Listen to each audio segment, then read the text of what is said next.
bienvenue sur ma chaîne sur laquelle je vous partage des vidéos de trek que j'ai la chance de faire et puis aussi des astuces. Et aujourd'hui je vais vous parler d'une astuce, c'est quelque chose qui m'est bien utile et que j'ai découvert de manière assez sympa et assez rigolote. C'était un samedi, alors tout ce qui se passe, tout ce que je vais vous dire, c'est réel, hein, c'est pas une mytho que je vous invente pour introduire le sujet. C'est un samedi, je préparais mes affaires pour partir en trek, c'était le matin de bonne heure. Et mon petit garçon qui avait 4 ans et demi à l'époque se lève et il vient me voir et il me demande son petit déj.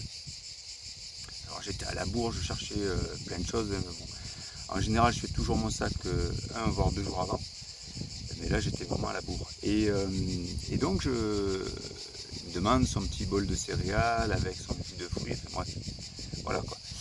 Et moi j'étais à la recherche de mes affaires qui se trouvaient dans un sac de compression. Vous savez, les sacs qu'on trouve en tissu nylon ou en Dyneema.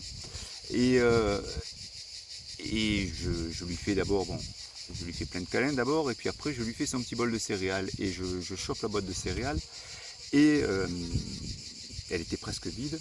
Je vide les céréales dans le bol, les céréales qui restaient, et il me reste ça. Un sac à céréales.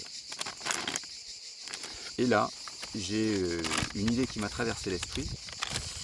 C'est que je me suis dit, je l'ai mis sous l'eau pour voir s'il était étanche, complètement étanche. Ce qui est normal puisque c'est un plastique hyper épais, hyper costaud, qui est fait pour transporter de la nourriture, ne pas prendre l'air, ne pas prendre l'eau.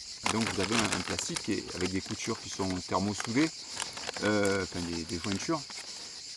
Et donc je me suis dit waouh, c'est hyper léger.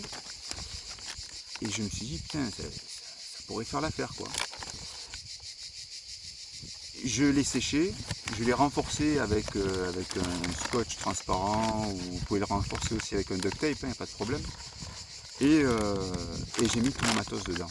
Depuis ce jour, les sacs à compression comme ça, qui sont beaucoup plus lourds que lui, qui coûtent cher, ça coûte 3 € avec des céréales ou 4 €. Alors la matière, je sais pas ce que c'est, hein. Je sais pas si c'est pas du Tyvek ou du... J'en sais rien. En tout cas, en plus c'est un plastique alimentaire, donc vous pouvez mettre de la nourriture dedans. Moi je mets tout dedans, c'est-à-dire je mets mon matos électronique, je mets ma nourriture, je mets des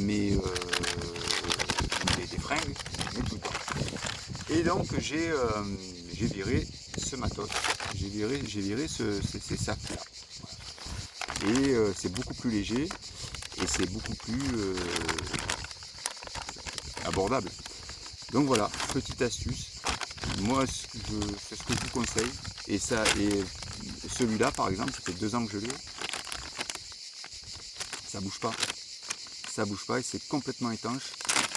Et vous comprendrez bien que à mon avis ça risquera d'être plus longtemps étanche que ça,